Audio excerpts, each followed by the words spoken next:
Welcome back to the Basketball Feed channel.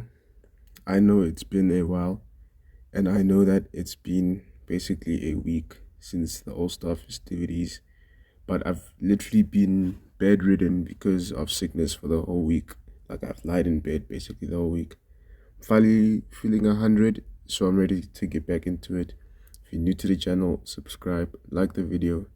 Appreciate the love, and let's get straight into it. While the All-Star weekend has passed, it is still a talking matter. For the first time in what feels like years, the All-Star game actually cooked. Team USA stars actually ended up taking the win, blowing out the USA Stripes in the final game, despite being the heavy underdogs, until you realize that Victor Wembanyama was literally playing by himself because Luka Doncic and Nikola Jokic decided that it was their day off, playing a combined 10 minutes, and were benched the whole of next game for their lack of efforts. From the jump, you could tell that those dudes were not serious, and Wembanyama ended up having to basically play by himself. But we had to commend Wemby regardless, because if Wemby didn't turn up, the All-Star game would have been a blur.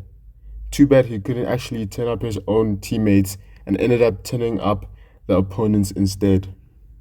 The highlight of the night was Kawhi Leonard dropping 31 against Team World, including a go-ahead game winner. That man was moving like the Terminator he is in that game. He did all that hard work just to get blown out though in the finals of the tourney. And Anthony Edwards took home the All-Star Game MVP. And overall, not too bad of a showing all round. And yes, there were still some people hating because they have nothing better to do. And also because it shows that they didn't actually watch the games. And this shows how some of the masses will go as far as hating on a product purely because they don't like or care about it, rather from actual factual statements or opinions. A really sad representation of how the NBA is seen and structured by some fans.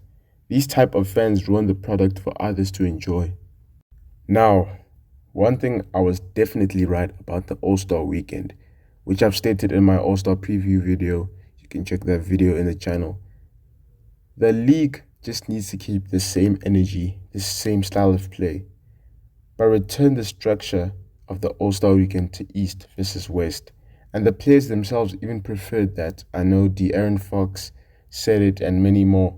Sticking with this format just makes it easier to manage the All-Star game with the voting process and the replacements when players get injured.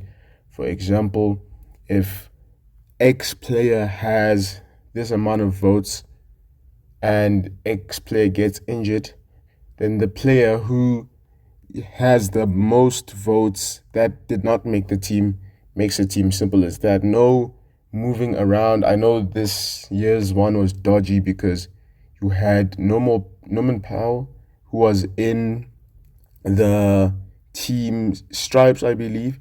He was in Team Stripes, but then as soon as Giannis Antetokounmpo was, basically stated that he wouldn't play because he was injured, they replaced him with De'Aaron Fox, which is very weird because I swear you have to replace, players of origin from Europe with other players from Europe. Actually, not only from Europe, but from around the world because it's Team World. But they replaced him with an American, and then they moved Normal Powell to the Team World because he has Jamaican roots, even though he was originally in the Team USA Stripes, which is you can tell that the system is very flawed because there's players like Lauri Markkanen who could have easily just replaced Giannis. So they need to fix that system out. How better of fixing that system than just changing it back to East versus West? If you're in the West and you didn't get in, but a dude gets injured and you are next in line, then it's as simple as just putting you in. It also makes sure that, there's structure. As we've seen, there's no structure. There's three teams. Well, the three-team thing was actually a success in my eyes, but just keeps the league stagnant. It keeps it proper, and then you can make incentives. It makes it easier to try make the players play harder. I mean, obviously there's players like Wemby, So long as there are players like Wemby, who keep on pushing the game, who keep on setting the tone, the All-Star game has the chance to be competitive for many years to come. That's it from me. Don't forget to like the video, subscribe if you're new to the channel. Let me know in the comments what you thought about last week's All-Star game and festivities. Are you looking forward to the rest of the season? How's your team doing? I'll see you guys in the next one.